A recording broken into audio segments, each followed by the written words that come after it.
Well, whenever the three of us get together, you can always count on a lot of things talked about, and that's what we just got for you today. So much to get to with Emory Jones, Ben, Brian, Bearcats in the NFL draft, CJ Frederick, and that most underrated distinction. When I saw that distinction earlier this week, I said to myself, I have to get the opinions of Zach Freeze and Sean McMahon about that. So that is why, for one reason why, they join me today here on Locked On Bearcats. Zach Freeze, of course, you may know him from his podcast, the Freeze Frame podcast, the Rally Pod podcast he does with his co-host and our former staff member and co-host Elliot Rearing, and Sean McMahon, who these days is a producer at iHeartMedia Cincinnati and my former successor at Bearcats Media Sports Director. Gentlemen, we got plenty to get to today.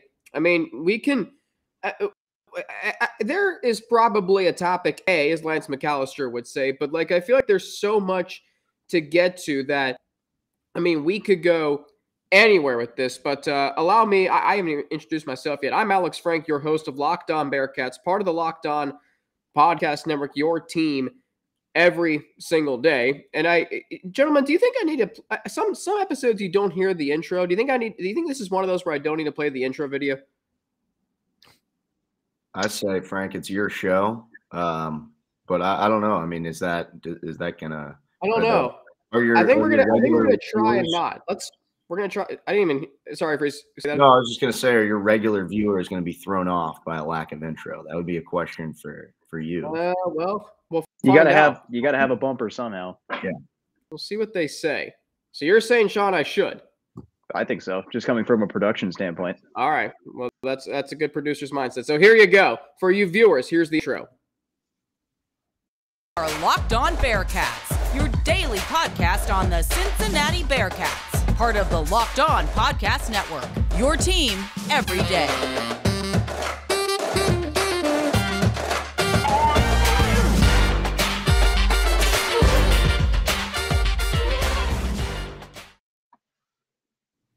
Now, Sean, iHeartMedia Cincinnati, you would refer to that as potentially a legal ID, station ID. I used to record those for the Reds games when I worked there, but we're here. We're ready to go. Locked On Bearcats is part of the Locked On Podcast Network. You're on YouTube. We don't have a title sponsor today, so I don't have to worry about that. But anyway, I'm going to open the floor for you guys. Excuse me. What right now, when you think of the Cincinnati Bearcats, football and men's basketball, on this Wednesday, April 26th, we are 129 days away from the Bearcats' first football game at historic Nippert Stadium under Scott Satterfield and his Big 12 members. We are a few more weeks and months from the first men's basketball game as Big 12 members at Fifth Third. What's the big storyline right now surrounding the Bearcats, if you had to say? Well, Alex, first of all, thanks for having me on. It's on this, what will be tomorrow, Wednesday. Today's Tuesday, but tomorrow is National Hug an Australian Day, so I'd love to give Mason Fletcher a hug. But anyway. Is it really? Yeah, but anyway, yeah, I think we're just I think where we're at right now, I think excitement, like I think there are people concerned about like the level up in competition, and it's going to be a challenge, right? Going to the Big 12. But we know that going in, but I still think there is a level of excitement, right? Like we're getting closer, we should be throwing a parade on July 1st. We're free of the American, right? And I think both sports, like football and basketball, are in intriguing, like interesting positions, because I just feel like we won't really know until we know. Like I think football, you look right now, yeah, they've got a lot of work to do in the portal. They got to get depth, especially at receiver and offensive line. But I mean, I've always said, like, I hope we can finish 6-6. Like I'd be okay with that. But if things maybe bounce our way, I don't think our schedule's terribly difficult. We can win 7-8 games, I guess, but that would probably be on the optimistic end. And then basketball, I mean, look, we'll delve into the portal. I'm a little bit. I've kind of taken a different stance on. I'm not as concerned. Just looking at this league team by team, sure, it's going to be hard, and yeah, it's like we're going from the American to the Big 12, which is going to be the best league. But I think you look at some of these other teams. There's a handful of teams, like maybe 4 or 5 teams, where I don't think we're all that far off from. I don't think there's a huge difference between us, maybe UCF, Texas Tech, Oklahoma State. Yeah, I think if you put those 5 teams, or maybe throw Texas Tech too, I don't think there's a ton of separation. So I just think we're at a. I'm at an my excitement levels are high. I'm not too concerned yet. I think that might come as we get closer and closer to the seasons, each respective season.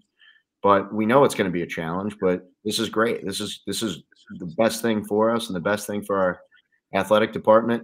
Not money included. You're going to get a hell of a lot more money, resources. So I'm counting down the days till July 1st. Sean? Yeah, I mean, I kind of agree with Freeze there on a lot of that stuff. This university has entered a lot of new territory in the last 5 years when it comes to sports, and now you're joining a major conference. So I think the biggest storyline is kind of one that people aren't really talking about, and that's finding an identity within the Big 12. This isn't a mid-major conference anymore. Cincinnati's never been in a major conference.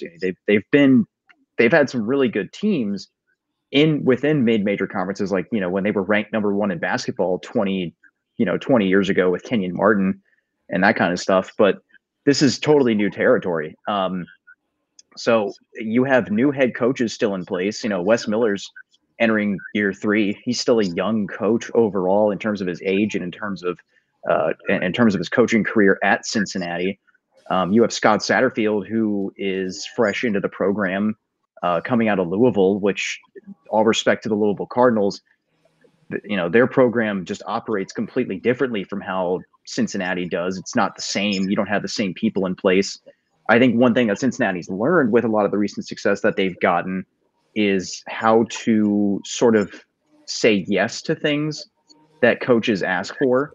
I actually watched an interview that was done with James Franklin at Penn State, and he talked about how there's a lot of stuff that goes on behind the scenes in programs that people don't know about, and one of those things is getting administrators to say yes to the things that you want and you need in order to better your program. And Cincinnati's kind of stepped up in doing that in the last 5, 6 years, 10 years, however far back you want to go. It's been a learning curve. But finding an identity within the Big 12 is going to be really hard because, again, new head coaches, it's establishing a totally new culture. You're with different schools now.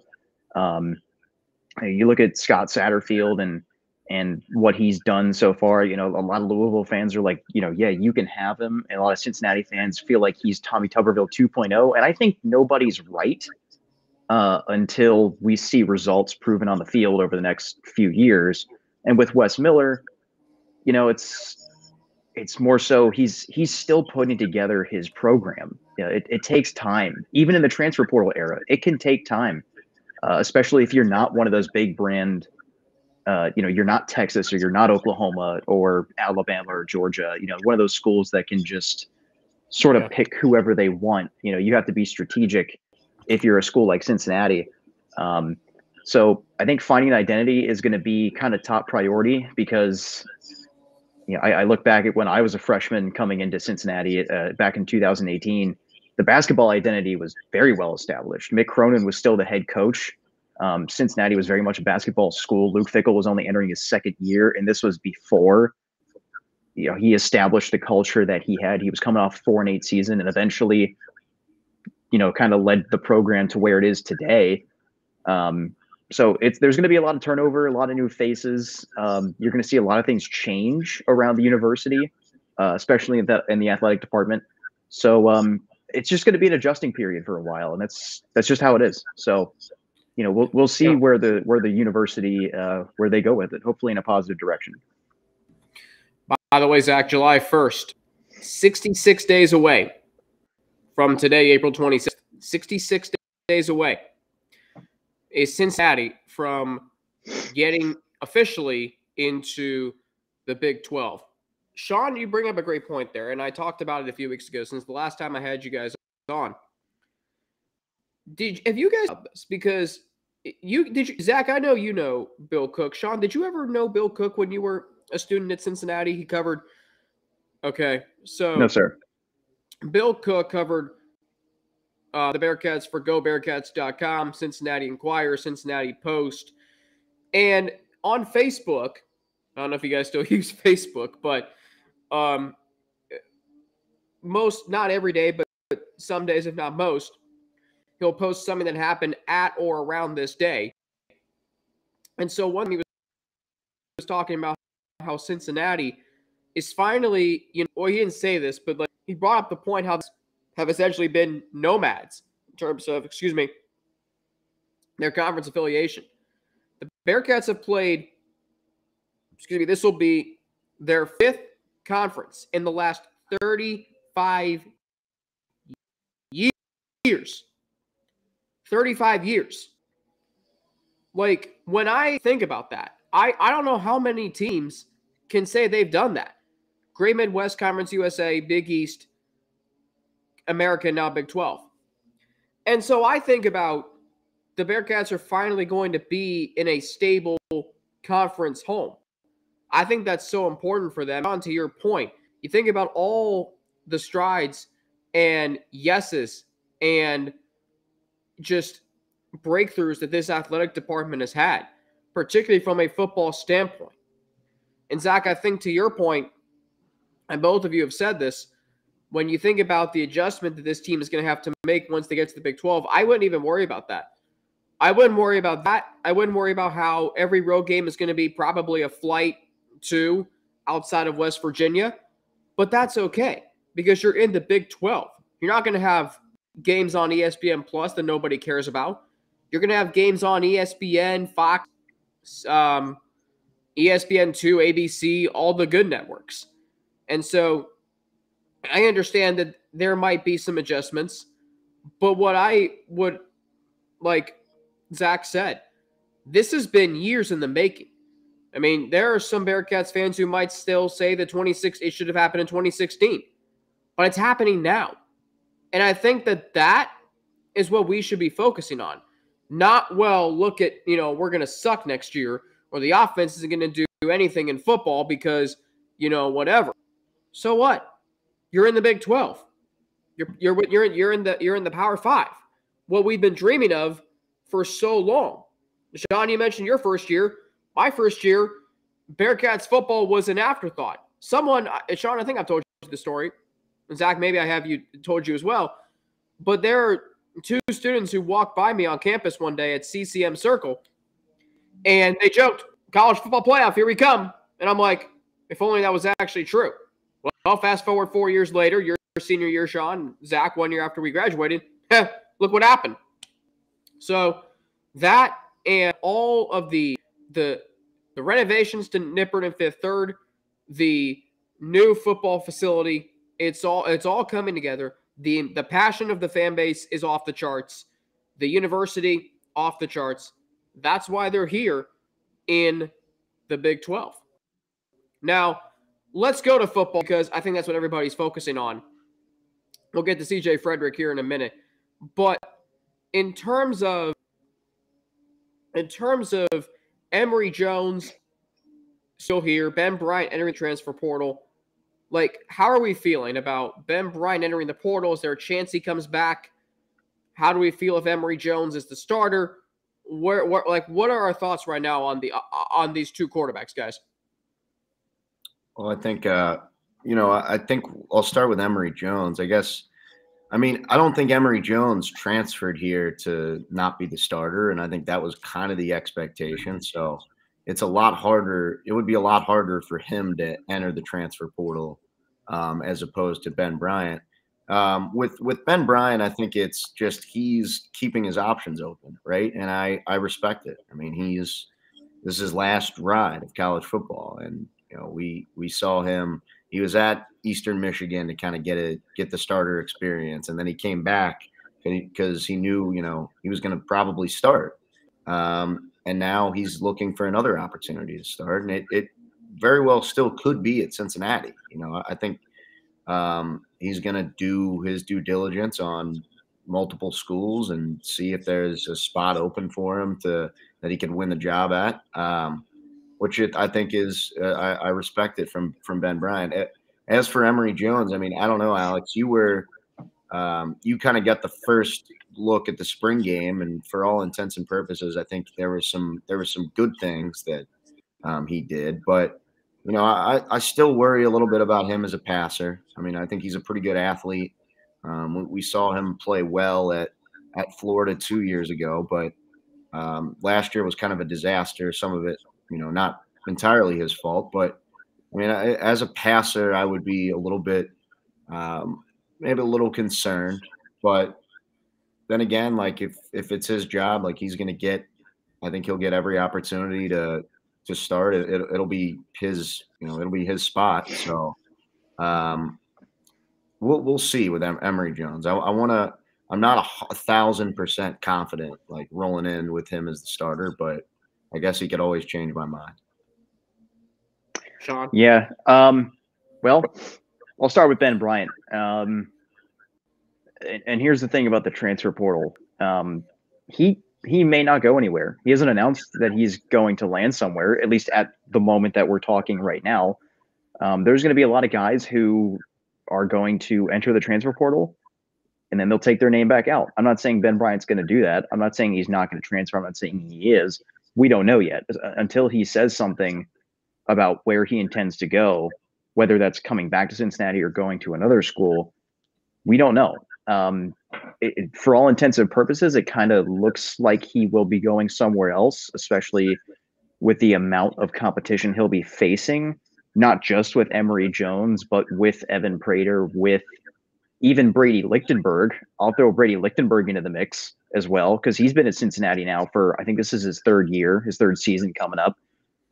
So you're going to have him competing for the job. And I do agree with Zach that I think Emory Jones kind of came in sort of more or less assuming that he would become the starter. And I get it. You're coming from a big school like Florida. Granted, he kind of played under Anthony Richardson, but he played well a couple of years ago. And last year was, I don't want to say a fluke, because, again, you have a first-year head coach, you're going to have a lot of turnover, and it's not going to go well 9 times out of 10, unless you're Lincoln Riley. That's an exception to the rule at USC.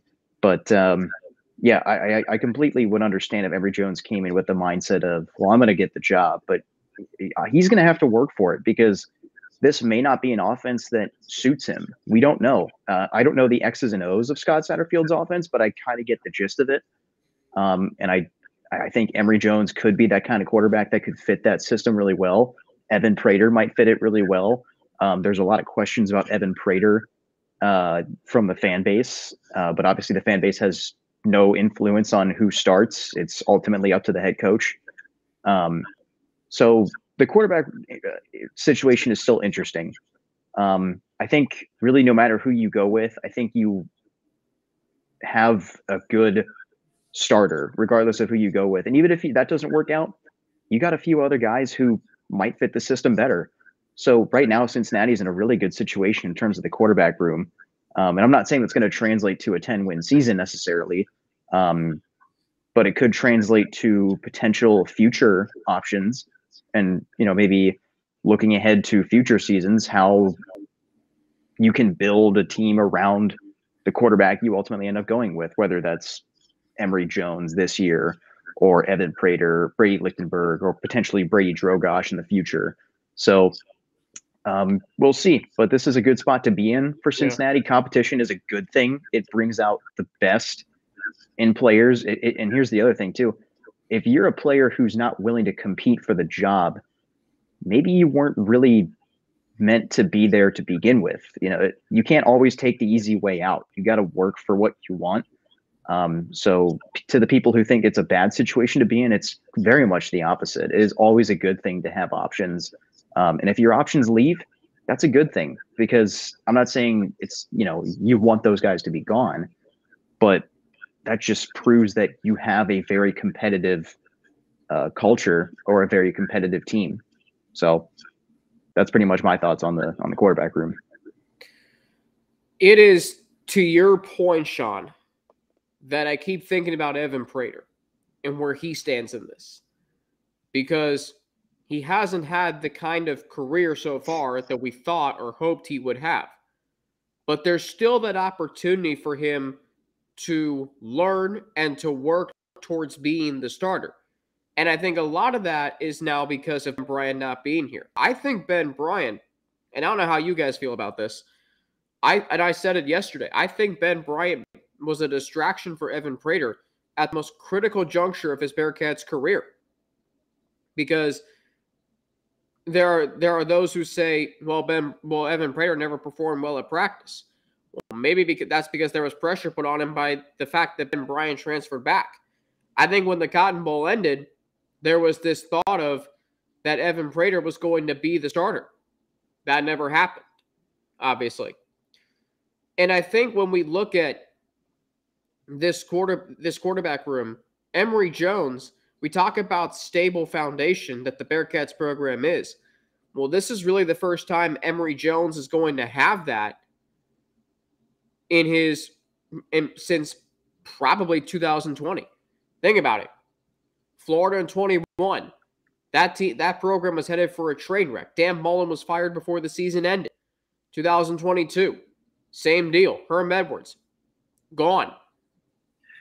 So he hasn't really had the opportunity to play with a program that is in good standing. The Bearcats aren't firing Satterfield after year one. If there's anyone out there who thinks that's a possibility, sorry, that's not happening. So that does play in Emory Jones' favor. And Zach, to answer your question, when I saw him at the spring game, I liked what I saw. I was a little nervous because I had been hearing that Ben Bryant had been throwing the ball better.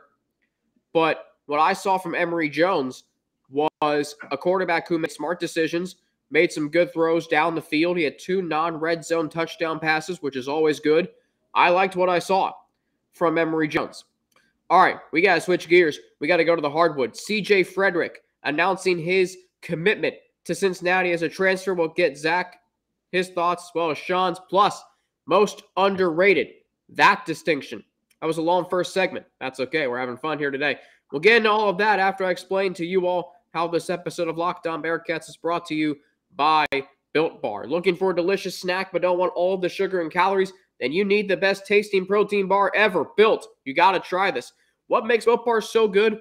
Well, for starters, they're all covered in 100% real dark chocolate. That's right, real chocolate. That probably could have just replaced the Boston cream donut I ate. And they come in unbelievable flavors like churro, peanut butter brownie, and cookies and cream. And now, you don't need to wait around. Or actually, here's the best part about Built Bars. I'm not sure how Built does this, but these bars taste like a candy bar while maintaining amazing macros. And what's even better is that they are healthy. Only 130 calories and 4 grams of sugar with a whopping 17 grams of protein. And now you don't need to wait to get a box. For years, we've been talking about ordering Built Bars at Built.com, but now you can get them at your local Walmart or Sam's Club, while you can still get your specialty flavors still at Built.com. That's right. Head to your nearest Walmart today, walk to the pharmacy section, grab yourself a box of Built Bars. You can pick up a 4-bar box of cookies and cream, double chocolate or coconut puff, cookies and cream, and double chocolate or bars. If you're close to Sam's Club, run in and grab a 13-bar box. Our hit flavors, brownie batter puff and churro puff. You can thank me later. Locked On's NFL Mock Draft is here, and it's bigger than ever. Follow along all 32 teams' first pick in a 6-episode Ultimate Mock Draft experience that only Locked On can deliver. All episodes are available now on Locked On NFL Draft on YouTube or wherever you listen to podcasts. Zach Freeze and Sean McMahon back here with me, Alex Frank, right here on Locked On Bearcats. We are part of the Locked On Podcast Network, your team every day. NFL Draft starts tomorrow. We'll get to that towards the end. CJ Frederick, though, making headlines around Clifton, committing to Cincinnati after spending 2 seasons at the University of Kentucky. I think that's what's so significant here, guys, about CJ Frederick. He's from Kentucky. This isn't some like Kalua Zikpe transferring from Old Dominion. No, this is a guy transferring in from Kentucky. That has to matter here, right? No question, yeah. CJ Frederick not only played at Kentucky the last year because he was out the year before that, but played at Iowa and was really, really good at Iowa for a couple of years. Yeah. Look, I think this is a good get for Cincinnati. I think he's what they need in terms of a shooter. I know he didn't shoot it particularly well last year, but I think he was nicked up. I think that had an effect on it. I think he was playing injured at times. But he's a good shooter. Like he's a really good 3-point shooter. They need that. The question is just health wise. He has had a myriad of injuries through the past 5 years, and some of it's been fluky, right? There have been some fluky injuries in there, but health is going to be the biggest thing. But if he's healthy, this is a good get. I mean, he's what they needed because they just don't have a lot of shooting on this team. You're losing Landers Nolly, and with how good of a shooter David DeJulius turned into last year, you lose that too. So this is what they needed. And like Alex said, he has the experience. He's been around and played in SEC environments and Big Ten environments, and that's another really good thing. So I like this. I think this is a good get. I don't know if he's like a top of the roster guy on a Big 12 team, but I think he fits pretty well, and I think he's he fills a need for this team. Sean? Yeah, and on top of that, Wes Miller beat out a lot of big time schools to get CJ Frederick, which I think shows a very high level of commitment from Wes Miller's end, which I think the three of us knew was always there. Not that CJ Frederick is some huge big name like Oscar Tshiebwe or something, but it's still a pretty darn good get. I mean, it's nothing to sneeze at for sure. I mean, you look at his stats from last year. He shot 6.1 points. He averaged 6.1 points from the field. He had 1.5 assists, and he shot about 35%. And again, some of that kind of comes back to the plethora of injuries that he's kind of gone through. And I hate to use the term injury prone because everybody's injury prone. Everybody's capable of getting injured. He's just been injured more times than probably the average athlete, I would say, or more ideally. He's been injured more often than people would, than you would like to see. But that's something he can't totally help. So you can't hold that against him. But I think this shows a level of seriousness, dedication from Wes Miller. And I think it's kind of proving to the fan base, like, hey, I'm dead serious about this program. I want to win. And, look at who I'm trying to go get. Look at what I'm trying to do in the recruiting world and in the transfer world. And I think CJ Frederick is a big time get. Also, on top of that, about CJ Frederick, his dad is actually one of my superiors at iHeart, Joe Frederick. Nice. How about that? Yeah. So he's his office is actually right around the corner from the studios. So he's about a stone's throw away. So it's kind of cool. He's gonna have his kid playing for his hometown team. So I think that's pretty neat. Yeah. And that last point is what I love most about this. Him being from Covington Catholic High School. I mean, maybe this is a sign of things to come this week. Maybe the Bengals end up drafting Michael Mayer from Notre Dame and CovCath this week. But I think his shooting prowess, the fact that, Zach, as you mentioned, he's played in SEC and Big Ten environments. I think this is exactly what you want if you're the Cincinnati Bearcats. This is a guy who's a veteran. You need that, shooter to replace Landers Nolly, maybe even Jeremiah Davenport a little bit. And for what it's worth, the first time I ever saw CJ Frederick play was at the United Center in Chicago when the Bearcats played Iowa in that Legends Showcase. He led Iowa in scoring that night with 21 points. I believe he started that game. So, and I said to myself, if only we could get a player like that on the Bearcats. And sure enough, now the Bearcats have him. And to your point, Sean, the fact that he, chose Cincinnati over schools like Xavier, Oregon, that speaks volumes to the program and what Wes Miller is building here. Now, recently I saw this distinction. About the Cincinnati Bearcats men's basketball program. And it was from college basketball content, but courtesy of My AI, Snapchat My AI. And it listed the Bearcats as the most underrated. It's the most underrated. Are we in agreement on that? Do we disagree on that? Because I think about this. Underrated means you're having success, but no one's really looking at you. If you want to talk about that, that would be Gonzaga. That would be Michigan State. Heck, UConn's won 5 national championships since 1999. The Bearcats have only been to 4 Sweet 16s since 1992. So are the Bearcats really the most underrated program, or are they actually something else? Let me say this, Alex. This AI is scaring me a little bit with all this that's going on. All right, I don't know what AI. I will say that AI generated song with Drake and The Weeknd's kind of a banger, but that is a good one. We're not the most underrated pro. I don't know what this thing did. I don't know. Your AI is broken. Like, this AI is broken. I love Cincinnati basketball, and I will die. Like, if there are 1 million Cincinnati basketball fans, I'm one of them. If there are 100,000, I'm one of them. If there's 20, I'm one of them. If there's 0, I'm dead. But we've made 1 Sweet 16 in 20 years since 2001. Yeah, I mean, I'm not going to say we're overrated, but we're not. We're certainly not underrated. Well, we got to get to some second weekends here, Alex. Like, we can't. We're like you said. Like Gonzaga was probably. I don't think they're underrated anymore, just because I feel like it's just like Gonzaga is pretty relevant now. I'm trying to think of an example of like an underrated program.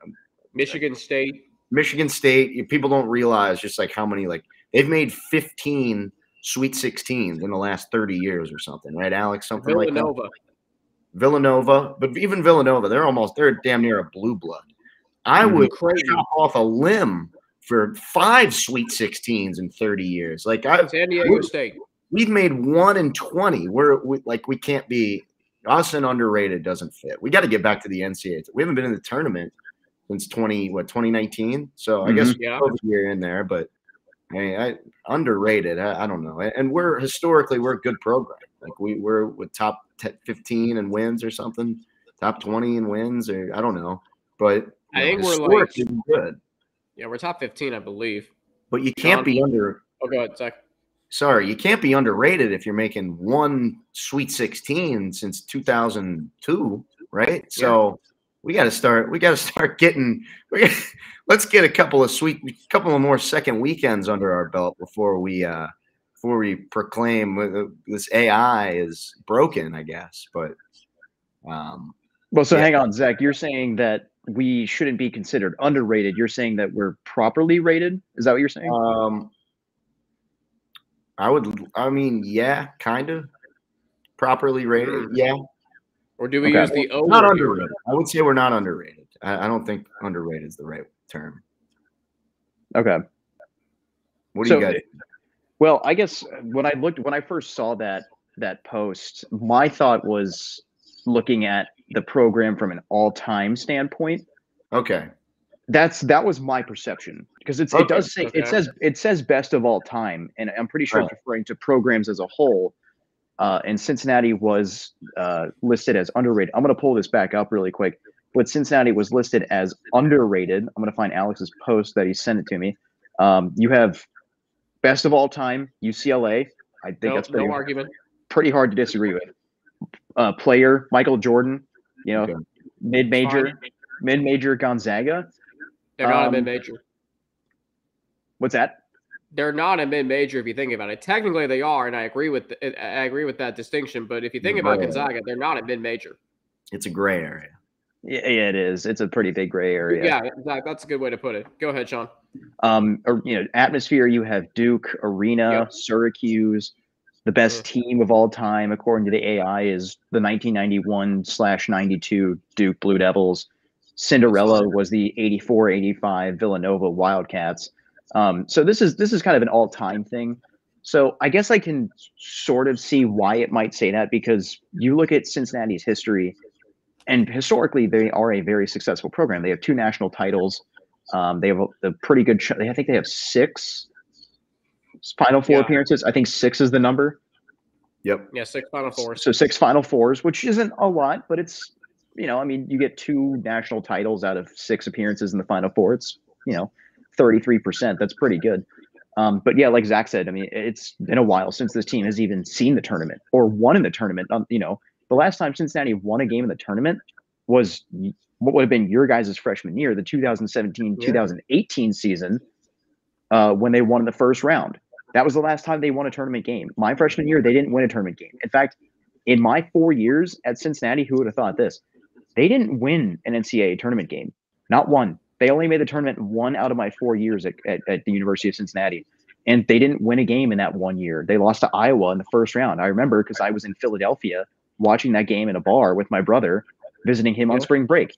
And so it's tough because I think I can kind of see why it would say we're underrated, because I think Cincinnati is a program that I don't want to say we're overlooked, because I feel like that's kind of a biased thing to say. I think we are a pretty properly recognized program from the national standpoint. We're not talked about like Duke or UConn or Villanova because we're not part of that company. We are not in the same company as those teams that have won a lot of national championships, and very recently they have a lot of recent success, which is why they're getting talked about.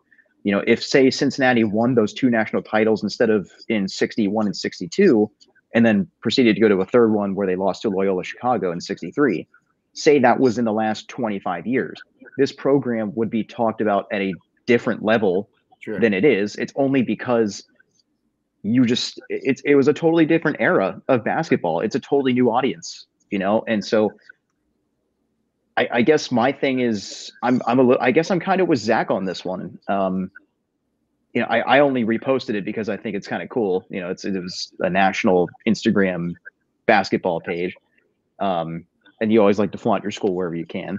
But I would say Cincinnati's kind of a pretty properly rated school. People say, they go, oh yeah, like I know Cincinnati is like a pretty good basketball program historically, because everybody remembers the Kenyon Martin days and the old C. Paul logo, not just the new one, the one that's right here. Everybody knows the old C. Paul logo. If you ever played College Slam on the Super Nintendo, Cincinnati was on that game, and it's just one of those. Tupac was wearing a shirt with the old C. Paul. I mean, come on, like you know. So there's plenty of recognition to go around. It's just that the only thing that they're missing is recent success in the last 20 years. Like Zach said, you have 1 Sweet 16. That's not much to brag about. You can barely beat your own crosstown rival, as much as I hate to say it. You can barely beat them in this century. And it's heartbreaking. It's tough. It's like you want to flaunt your program, but then you look at the recent history and you go, oh, yeah, we're kind of lacking there. So it's all subjective is basically what it comes down to. It's all totally subjective, but I think Cincinnati is sitting in its rightful place in the college basketball atmosphere. I don't know what the word I'm looking for is. Hierarchy. Hierarchy. Yeah. They're sitting exactly where they should be, I think. So that's my take on it. I think you bring up a great point there, both of you, about properly rated, because I don't want to say this program is overrated, because you go to 23 NCAA tournaments in a 28-year span, you're doing something right. But in a sport where there's so much parity, and how do I know there's so much parity? Well, the best program that this affiliation listed, UCLA, they've won 11 national championships. Do you know when they last won a national championship? Any one of you? 1995. 1995. Beat me to it. Okay. So UCLA hasn't won a national title in 28 years. Kentucky's only won 1 since 98, after winning 2 in 96 and then in 98. I mean, Kansas is the winningest program in college basketball history right now. Well, they've lost in the first weekend 6 times in the last 13 years. And if you're Cincinnati, you can only get to 1 Sweet 16 with all that parity in 22 years. Like, that's because I value March Madness success in a sport where there's so much parity, and it allows you to have it. I mean, I look at schools like Princeton and Fairleigh Dickinson, and St. Peter's and Cincinnati have been to the same number of Sweet 16s in the last 22 years. FAU has the same Final Four appearances. Who? FAU, Miami, and San Diego State all have the same number of Final Four appearances that Cincinnati does in the Sweet 16. That's incredible to think about. It really is, Sean. That's a great point. Now, I think it's so – this is a fascinating time for the program, but also a pivotal time. And I think this – you've got a 10 to 15-year stretch in a program or a franchise's history that defines who you are. And the Bearcats' defining stretch was the Huggins years. Now, your identity can change. We've seen that with Joe Burrow and the Bengals. But if you're Cincinnati basketball, like, you're good, but when the chips go down, get thrown down in March, more often than not, you kind of know what's going to happen. Now, and like, I look at like the Bengals have had their breakthrough. Bearcats football's had their breakthrough. The Bearcats haven't really had that breakthrough on the hardwood since 92. All we've known is heartbreak. And now they struggle to win in the regular season. All right, we're going to wrap things up here in just a few minutes. Bearcats in the draft. Draft starts tomorrow. We'll get to that. So, guys, last year, the Bearcats had 9 players selected, most in program history, third most in college football last year, behind only Georgia and LSU. I think so. Yeah, Georgia and LSU. I thought it was Bama. And Georgia had 15. Okay. And Georgia had 15, so, okay. This year, the Bearcats have 6 players in the draft, and Dane Brugler's The Beast, which is his annual draft guide. So where are we expecting these 6 Bearcats to land if they get drafted? Which teams do we want to see draft them? Like, what's the best fit for them this weekend? We can start with Tyler Scott, I guess. He's probably, I think, a third-round pick. I'm trying to think of, like, I think Indy would be a good spot for him. You pair him with Alec Pierce, and they're going to have a new quarterback, in this draft. So he's probably maybe second, probably third-round guy. I don't know if you guys if you had any thoughts on that, Frank or Sean. I mean, it'd be great if he was. I think he's a steal for any team. If you need a receiver to help your offense, take the top off of defense, I think Tyler Scott can be that guy for you. Yeah, I mean, Indy is an interesting place. I hadn't thought about them, because they're kind of a mess right now. The way with their quarterback situation, the way they've kind of been jumping ship with guys. They don't have a franchise QB, and they're probably not going to get one for a while unless they trade for somebody, maybe for Lamar Jackson. That whole situation with Lamar is a whole other topic. But speaking of Lamar Jackson, I think Baltimore would be potentially a good fit for Tyler Scott. I think because Lamar talked about, I want who do you say he wanted? He said he wanted OBJ and D-Hop, right? Yeah. Tyler Scott to Lamar is a kind of a no-name, but would not be a bad weapon for him to have, because we know Tyler Scott is actually faster than Trey Tucker, which can potentially make him a bigger threat on the field. Speed's not everything. You got to have agility. You got to be able to run routes. You got to be able to know the offense and all kinds of stuff. Ultimately, football IQ is kind of what wins you games, obviously mixed with athleticism. But I think Baltimore would be a good fit. I could see him going as late as the 5th round, but I think he'll go earlier than that personally. For Trey Tucker, I think he'll go later than Tyler Scott. I don't know how much later. Again, I think the latest he would go would probably be the 5th round, maybe the 6th round. And there's a lot of places that I think would suit Trey Tucker. I mean, again, he's another speedy receiver. He's not as tall as Tyler Scott, but he's just slightly slower by like just a fraction. So he'd be a really good boundary receiver as well. So I don't know what would be a good place, because I'm not totally filled in on all 32 organizations and what their needs are for the offseason, but there's definitely more than enough places that can use speedy receivers for sure, like Tyler Scott and Trey Tucker. Anybody could use like a Trey Tucker, I feel like. Yeah. He's a guy that's just like, you're going to get him probably 5th or 6th round, and it's like he could be like a luxury item as a returner or like a slot guy. That's why, like, I think he'd be perfect in Kansas City. I think he'd be perfect in Kansas City. I hope it doesn't happen, but man, I could see him. of just like the he's Chiefs, perfect chief. Denver, maybe even. Could be. Yeah, they're hurting for like the Chiefs need another weapon for their offense. But So he's a I think the same way we're talking. What'd you say, Zach? He's just a luxury piece. They don't need him, but they're just like, exactly. yeah, we'll just have all of them. We'll take them. Well, I think to the points that you guys are making about Trey Tucker and Tyler Scott, I think the same can be said about Josh Wiley and Leonard Taylor. I think every team could use a tight end like that. Even if they're not their tight end one, they could be that nice, second tight end in case something happens to your first tight end. It's a nice depth piece as well.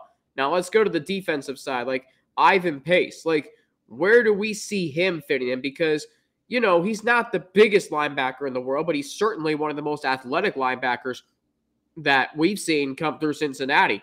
So like, where do we see him going? Like when in the draft, where do we see him going? Which team? And like, can he make an impact in the NFL? I think Ivan Pace is like a 4th, 5th round guy. I think just his size is probably going to hurt him draft stock wise, but he's a football player. I hate the cliches, but he's just a football player. I hate to say he reminds me of like a Steelers linebacker or maybe even like a Baltimore linebacker, but I could see them potentially. I could see them being interested. But like, I don't know. I think he might be with his size. It could potentially hurt maybe depending on what style of defense a team plays. There might be not as many fits and he'll get drafted, but I'm just curious as to like with the size, like how would teams use him because he's just a little bit smaller. But I think he's a football player. I think Ivan Pace could be really, an undervalued guy. Yeah. When I think of him, he's nasty. He's tough. I think of unfortunately, I think of a Steelers kind of linebacker. I hope I'm wrong, but I don't know. Remember when we all feared Desmond Ridder was going to go to Pittsburgh last year? Yeah, that would have been the bullet dodged on that one. Thank God. Yeah, really. Yeah, and now he's with the Falcons. Yeah, QB1 down there. Yeah. The thing is, I don't know if it's just because I remember back in this previous season, a lot of announcers talked about Ivan Pace, and rightfully so. He's a darn good football player, and he is an absolute monster between the lines. Dude can blitz you, and you won't even see it coming, and he'll absolutely wreck you if you're not careful. He can get in the backfield, and he can mess things up. And a lot of announcers talked about him, saying he's like kind of a 1st round, 2nd round guy, at least from what I remember. And they could be right, they could be wrong. Again, I'm not a draft expert. But I could see him going as high as the 2nd round, maybe even the 1st round towards the tail end. But I would say 2nd or 3rd round is probably about where I would guess he would go. And I think whoever gets him they could end up being a really, really lucky team. I mean, when you think about defense, you think of the 2 teams that Zach just mentioned, at least for AFC North fans, and that's the Ravens and the Steelers.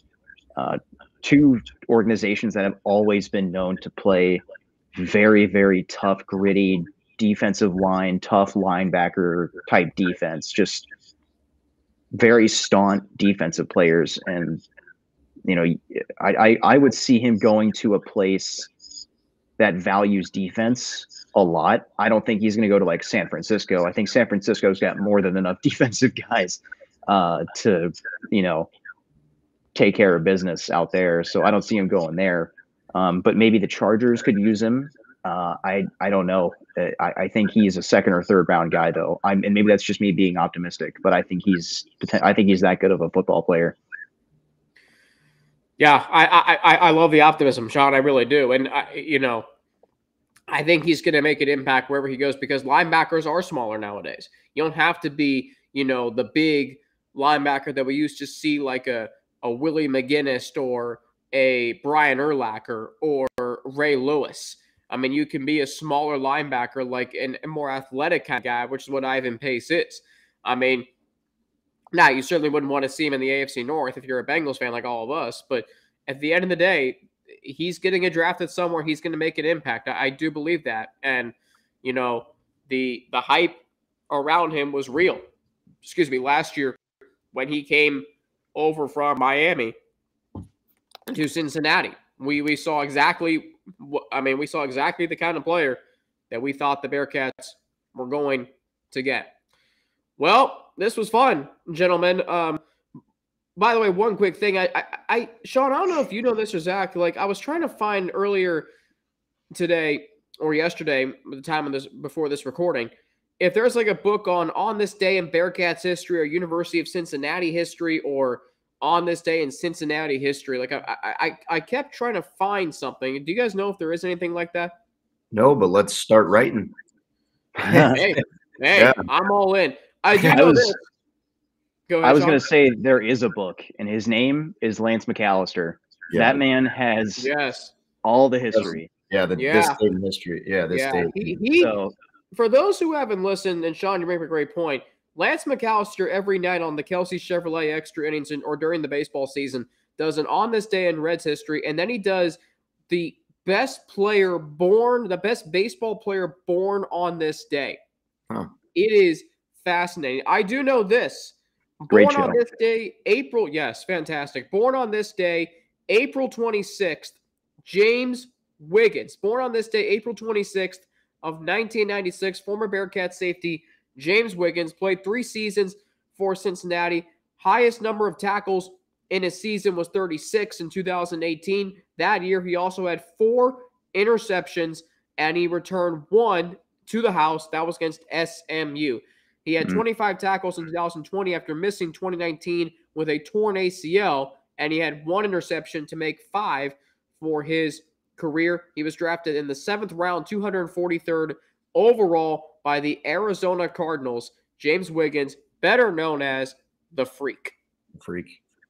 Yeah, he was awesome. The Freak. Yep. Love Wiggins. One of my favorite players to cover. I remember when we were getting ready for Lou Fickell's 3rd season. I'll never forget that first practice of the week leading up to UCLA. It was a rainy day. It was kind of drizzling out, but it was wet. I remember they were doing wide receiver one-on-one drills in the end zone that I used to film from, which was the stadium view end zone. They were the north end zone, if you will. Yeah. And I remember him kind of running a bit of a corner route, and that was when he got injured, and that changed his career, I think, forever. Yeah. Totally changed him because he was the Freak. That was James Wiggins. Yeah. And that changed everything. Then you started to get to know who Javon Hicks was. That's where Javon Hicks came from, was because of that injury. So, and he was a ball hog that year. He was a ball magnet. He was. Javon Hicks, Brian Cook, Arquan Bush, a lot of guys who have been drafted, a lot of guys who you could see drafted or in the pros eventually. And you know what's crazy about that, Sean, is I don't know if you know this, but James Wiggins tried to come back for the conference title game that year in Memphis. Really? He did. I do remember that. Yeah, we found that out. And then he re-tore his ACL because I think he either tripped or fell downstairs. I read that in one of Justin Williams' pieces in The Athletic. Guys, I wish we had more time. But Sean McMahon, producer of iHeartMedia, Cincinnati. Zach Freeze from the Freeze Frame Podcast, Rally Pad Podcast, and Pro Football Focus. Guys, as always, thank you. And we'll do it again maybe next week or sometime for sure down the road. Thanks to you for making Locked On Bearcats your first listen every day. Back tomorrow with a look at Bearcats in the draft and remembering the Bearcats 2022 draft class 1 year later. Sauce Gardner going number 4 overall, and then Desmond Ridder, now the starting quarterback for the Atlanta Falcons. Also tomorrow afternoon, Russ Heldman joins me for a live room previewing the Bearcats in the NFL draft, as well as a haste of other topics. Guys, this has been fun.